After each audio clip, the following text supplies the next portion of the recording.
Thank you for having me. This is a really important topic.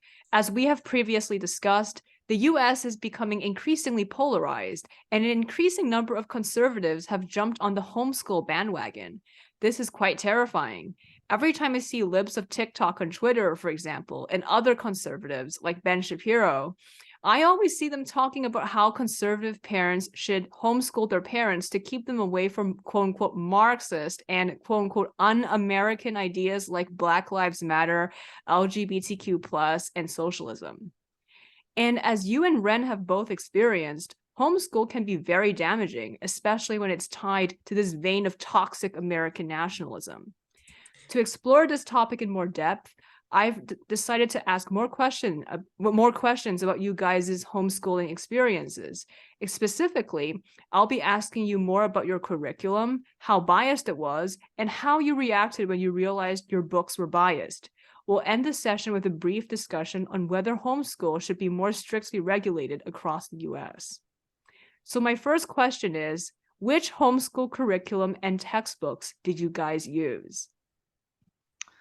For the majority of my experience, I had Becca books for history, for literature, for um, biology and certain general science. I used a lot of those books, and the ones that I had were printed in the early 80s, and I was born in the early 90s. So these were books that were handed down from sibling to sibling. So they were wildly out of date, always.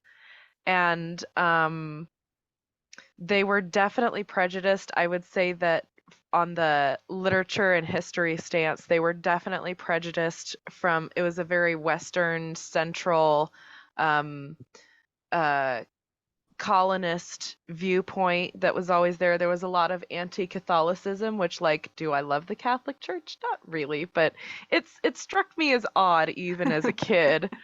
Um, True.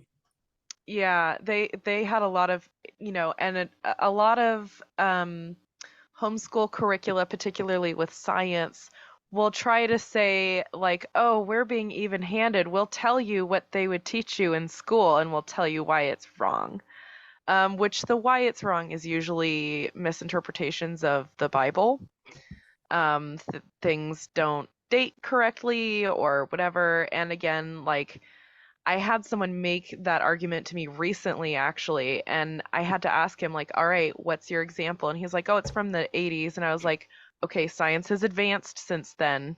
Yeah. We have more accurate ways to determine this information now. That's how science works. Yes. So that was a lot of fun to kind in, and I still wrestle with that as an adult coming out of homeschooling. Um, all the science that I didn't really learn, as far as prehistoric, the things that we've found archaeologically that, I would have been taught is not as old as they say it is, or, just things like that. And I'm like, how much am I missing here? Like how much of the Take a gap. present picture am I missing out of this puzzle? And that one makes me really uneasy, especially. It's terrifying. It really is. I'm just going to reiterate everything that Ren said. That's absolutely right. Everything was biased. Christian homeschooling has no concept of science except for a crazed young earth creationism that probably goes head and toe with, I don't know, Scientology concepts, perhaps, if I may go out on a limb. Very anti Catholic, anti everything except Protestants that are eerily like Baptists or crazed Presbyterians. And everything is biased, everything is white Western centric, and there's no concept of actual history, civic matters, or science is deplorable. I mean, I challenge any Christian homeschool student that would actually have a grasp of science, and they do not. None of us were taught that, and as a result, we have a very big dearth in our knowledge about actual science. So here we are scrabbling up Google articles to try to figure out, try to hobble together some basic form of knowledge that most people would have. Absolutely. Right. And you, Tete, also did you did Christian Liberty Academy, and I think they had a lot of Abeka books, right? They had quite a bit of Abeka books. They seemed to hobcobble it from a number of Christian resources. And I don't put it in quotation marks. They were definitely Christian resources. I had Abeka, Saxon, their own Christian Liberty Press, which was a very crappy press. Yeah, I think they would even their stuff was worse than chapbooks, like the worst chapbooks you could imagine. Somebody printed it on their cheap copy and just stapled it together and said, "Here you go. Here's a textbook." Um, I want to say that I guess the Abeka had the best printing qualities in quotation marks. It looks like something out of a cheap, crappy 90s movie or It 80s looks like movie. a prop textbook. Abeka books do. They look like prop textbooks. You feel like you're in Saved by the Bell, and here's the character Zach throwing textbooks, and it happens to be an Abeka book, like exploring the wonder of world of God's world or some crap like that. And it shows like a picture of a ladybug and a magnifying glass, and it's going to be kiddie-ish, and they might try to break down some scientific concepts, but they're always going to hammer home God created the world in 7 days, and Adam and Eve are suspiciously white. I think one of the things that has struck me as interesting now that I'm older is how many books my mom had me use that were printed by Amish publishing houses. That's insane. Like, yeah, not even I think one I of them had was that. called Rod and Staff publishing house, and That's wild, man. and I learned a lot of my grammar and language, how to dissect sentences and stuff like that. All the rules, the grammar rules, I did with that. And there was also a home ec course that I had to do that was from an Amish publisher. And they Oh, talked my about how, God. a godly woman wife. doesn't wear, Oh, right, a godly wife Of doesn't course. wear loud fabrics or have posters on her wall. She decorates, modestly and is able to do all these and that and the other. And Yeah, cook a meal and have 20 extravagance is children. sin. And it's like, okay, you think extravagance is sin, but you believe in a God that was creative enough to give us sunsets, peacocks, a sense of taste and smell. Like, we didn't need those things. Those are luxuries as far as existence is concerned. If Christians actually believed in the concept of God and applied it, God is just basically Gucci and Louis Vuitton put together. If we want to apply that. Yeah.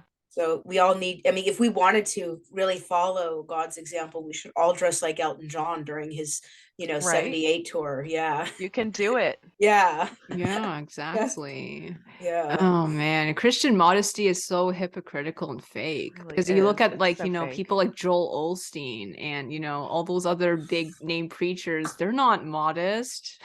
No, No. that's I in my introduction I called him a shit-eating grinning jester, and that's what he is. He's a mega millionaire flying around in his dozens of private jets and whatnot. I mean, maybe he only has one or two, but still.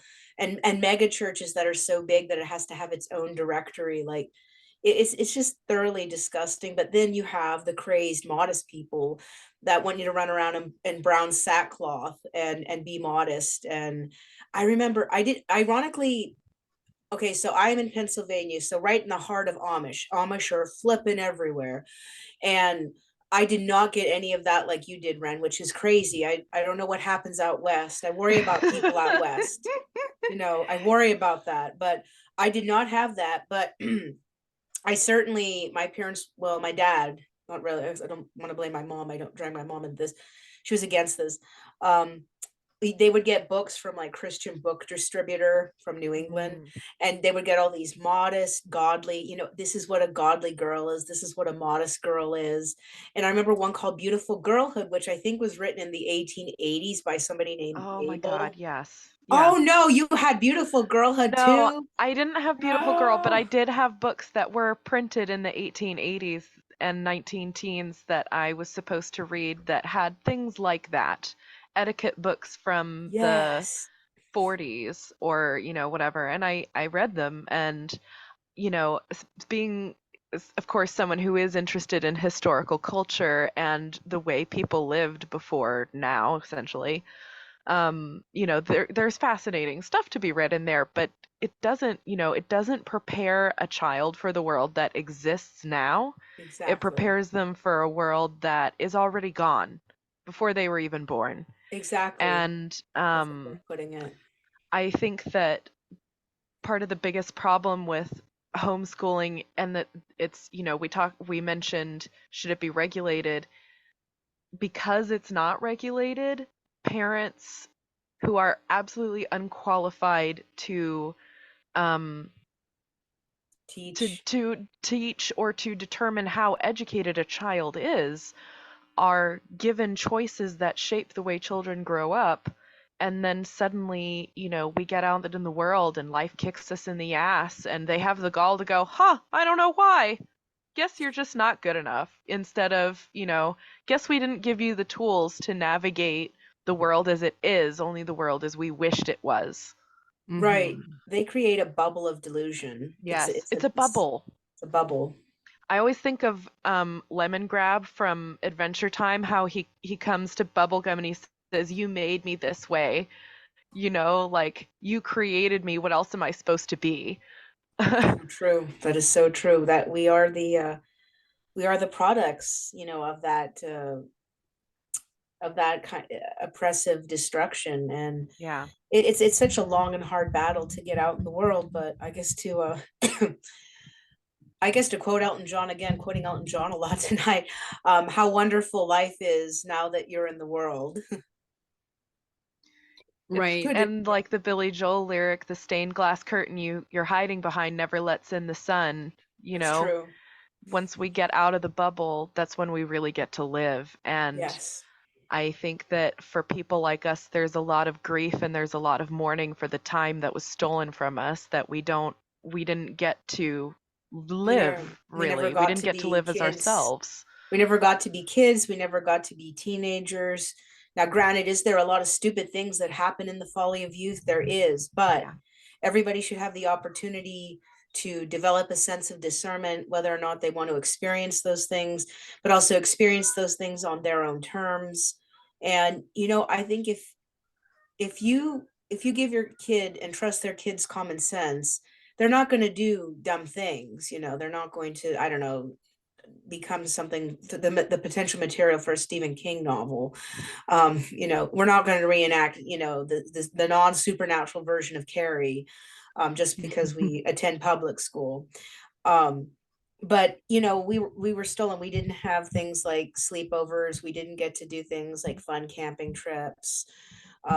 We didn't get to do a lot of the milestones and baptisms, if you will, of growing up, and never really in enjoying life. I mean, I think for mine it was just extreme isolation of literally being trapped, in a small cramped apartment, with my crazed dad. And the only respite I had was when I was 13. He finally let me go to the library by myself, but that was only like what, a couple hours of fleeting, escape and happiness. And then if I started to question things or anything like that, he would ban me from going to the library, saying it's a bad worldly influence. And it's not. I just began to question the isolation, the poverty, and the violent abuse and indoctrination and stuff. Mhm. Second question. Which subject in your guys' textbook was the most biased? I mean, science is the easy answer, but I think that the nuanced answer is history, Mm, because it was definitely taught from a colonialist perspective. It was all about, the English Protestants being kind of the best people in the world.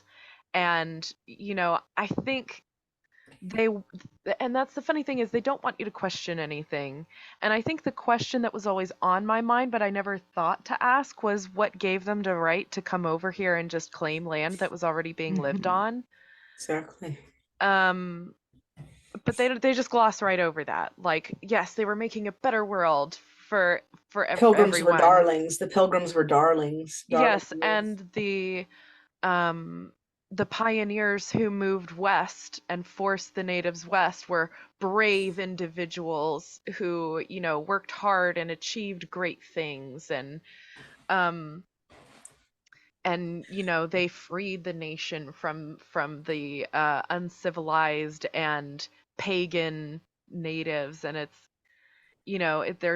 there's this, and I think that even just the living experience, there's this romanticization of America and what it is. And there's definitely this idea that's okay, that the best thing you could ever hope to be is something like a missionary, or, and that's just spiritual colonialism. And, I didn't learn about things like the schools that native children were taken to and murdered in droves at. Like, they're still finding these kids. And I didn't even know that that was a thing until I was an adult. I had no idea. And it's such a hypocrisy, because for a faith whose main tenet is to love others, Christians tend to use God to justify cruelty. Yeah. Mhm. And that is the least loving thing you could ever possibly do. Justify it. Make yourself feel better for being cruel. And that's just what they do. Whether it's on a personal level or on a collective level. That's true. It's like it's like I said, it's like where the love of God is equated with terror, and the deprivation of basic needs and rights. I mean, that's what it is. And I, it's just how do I say it?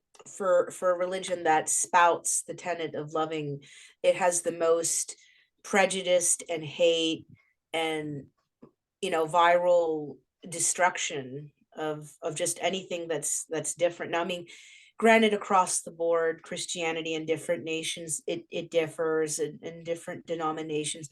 But what we're Absolutely. talking about is like the American brand of Christianity, and it's terrifying. And history was obviously the most biased. Recently, Fortunatus Games introduced me to BioShock, which I want to play once I defrag my PC. But it is like that. There's this cult-like worship of the flipping founding fathers, and there is worship of pilgrims that were just so wonderful and godly and so unjustly persecuted. Now, I'm not saying England was darling. England had, I mean, the English were very bored, so they had to go around burning people for entertainment. So, They started that game at home with yeah, the they did. Welsh and the Irish and the Yeah, they did. Scottish. Yeah, they did. It's like, I'm bored. Oh, I just saw my neighbor talking to a cat. I must burn her. She's a witch. And then you get all these crazy people, and even they're too crazy for the English. Like, oh, whoa, that mate, that's a little too crazy. Let's bump you off to Holland. And they're like, and the Holland people are like, okay, that's too crazy. We, you got to go. And then English come here, and they have no idea how to survive. So Indians are like, I mean, Native Americans. See, I mean, they don't even call them Native Americans. Like in the history books, they're like, hey, let's help you out. And then, oh, thanks for helping us out. We'll just stab you in the back, take your land, deprive you of every rights and everything that you can think of, and systematically slaughter you as well. I guess the only thing I can say that I thought was all right was William Penn, because at least he compensated and said, we'll take this side of the river if you take that. But English are like, nah, we're just going to kill you, because we need to keep up with the Spanish and systematic, slaughter and Butchery. everything. Yeah, butchery, exactly. Exactly. Yeah. Yeah. So when did you realize that the curriculum was biased? How did you feel about that? I'm gonna let Ren take this one Oh, on first. I mean, I'll go on, but I'll let Ren. I know Ren's chomping at the bit here. I think that there were several times when I kind of was like, this, I feel like there's more to think about to this, but I think it really hit me when I worked for the bookstore chain Half Price Books, because you'd have such a huge influx of so many different accounts and opinions and viewpoints, and I saw textbooks from public school, and I was like, oh, this is the stuff I was warned about as a kid, you know? So I'm looking through it, and I'm, you know, I like I said, especially with history, I was like, oh my God, this is messed up. How did I never know about this? Why was I never taught this? Like my mom pretended to be very like um pro Native American and pro racial equality, right? But she basically believed that once the 60s happened, everything was fine. God. Yeah. Um so, you know, I was like, why did I never learn about this? You know, to my mom's credit, the book lists that she did have us read were really good. Like I read a lot of classic literature that they would have me read in public school. But yeah, just these huge gaps. And working at the bookstore was definitely when the whole thing just kind of came crashing down. I think my road to Damascus in reverse, if you will, came to me. So as a kid, we did not have much cable. We were, dirt ass poor, to be honest, typical of Appalachia where I am. But anyway, we didn't have cable a lot. And I didn't really see cable until I was 8. I'll get into that. But anyway, we had PBS. Now, PBS was the devil's own creation, according to my father. But I would sneak and watch PBS, like, Oh my the most goodness. forbidden fruit ever. I saw a lot of things that didn't add up with the garbage I was being fed. Then I started reading things at the library as soon as I kept going to the library more and more. And I realized there's a lot of garbage. I mean, 2 + 2 doesn't equal 5, it equals 4. And I started to open my eyes. I questioned things, but I never voiced my opinions, because that would have very What would be violent, the point? well, yeah, what would be the point and violent repercussions, Yeah. Yeah. Yeah. And you start reading science, you start reading history, even literature, like you said, Ren. A lot of it has this very colonial, almost pro-Western, very Oh yeah. very pro-Anglo. It's just very Anglo-centric. And it's not even Anglo-centric in a positive manner. It's Anglo-centric in this very white imperialistic way. And it really taints your literary experience. It really does, because It can. you're reading stuff like Rudyard Kipling, and of course, White Man's Burden and Oh all that. yeah. Oh, good Lord. So I Shut up, never read Rudyard. that one in particular. I did read Oh, Rudyard Kipling. Um, just so stories. oh yeah, I mean, Rikki Tikki Tavi remains like Yeah, one of my favorite children's stories, I but mean, the understanding the animals are okay. person, Yeah. I mean, like, the animal stuff is okay. It's just it's when, okay. But yeah, you know, it's and really racist. it's products of its time, and even Peter Pan has that legacy, It you know. does. It does. And people are And like, oh, I love Peter Pan. I'm like, I it's a love bit Peter racist. Pan, but racist. Um, Alice in Wonderland, I feel, it's not really racist per se, but it feels very like pro elitist. symbolic. Well, it feels like Yeah. very pro elitist and way too provocative for a child's book. Oh, definitely. Yeah. Um, Yeah, I think, and that's the funny thing because I also had a special relationship with the library. My eldest sister became a librarian, Oh, and um, I think I guess part of what started to crack the egg, if you will, was that I would read fairy tales from all over the world, anywhere, and at any reading level. So I was reading books of fairy tales that were really for grown-ups. But yeah. I was reading them from everywhere and getting to appreciate the cultures for what they were instead of seeing them all as inferior because they weren't Christian Right. Exactly. and wondering how their value was really less to Christians that shouldn't be like that's you know um Why is humanity oxymoronic. devalued?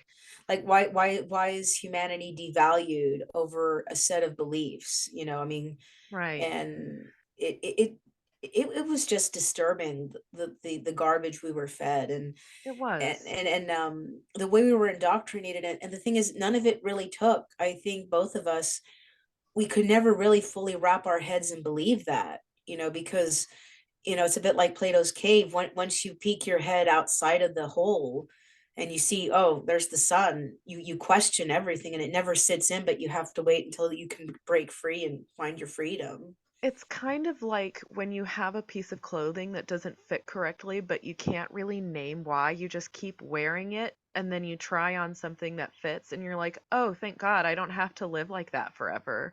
Yes, And, perfect analogy. I can admit I was heavily indoctrinated. I think when we met on DeviantArt, we were both pretty in it a little bit, I think we but were starting to emerge out of it, we were starting to, because we were in our kind of late teens, I think. So we were Yes, starting to poke out, but we had stewed in that for so long that, of course, it leaves its mark, and it's you're not saturated easy in to it. nagate your way out of that. But A long we time. did. We did, and I'm glad we did. I think DeviantArt also helped. I think it Ironically, did. it did. It helped a lot, I think. You see all kinds of things there's no filter, there's no restriction, there's no censor, You meet all there's sorts of nothing. people. You do all Yeah. sorts of things. I mean, I look at us. look at us now. I mean, here we go. We start from DeviantArt doing role plays, writing fanfics, to now where Yeah. we are. Yeah. Exactly. I'm All actually right. going to Oh, return to sorry. DeviantArt. We Last question. Do you think homeschool should be more strictly regulated across the US Yes. or even banned? Yes, It it should should be. It should be banned. I mean, I don't think it should be banned, because there are kids who, like, there are situations where it wouldn't be wise to send a child right. to school for a Good point. physical Good point. health reason, Physical for a health, right? psychological health reason. Maybe True. Good point. there are reasons to homeschool, but it should be regulated. Regulated.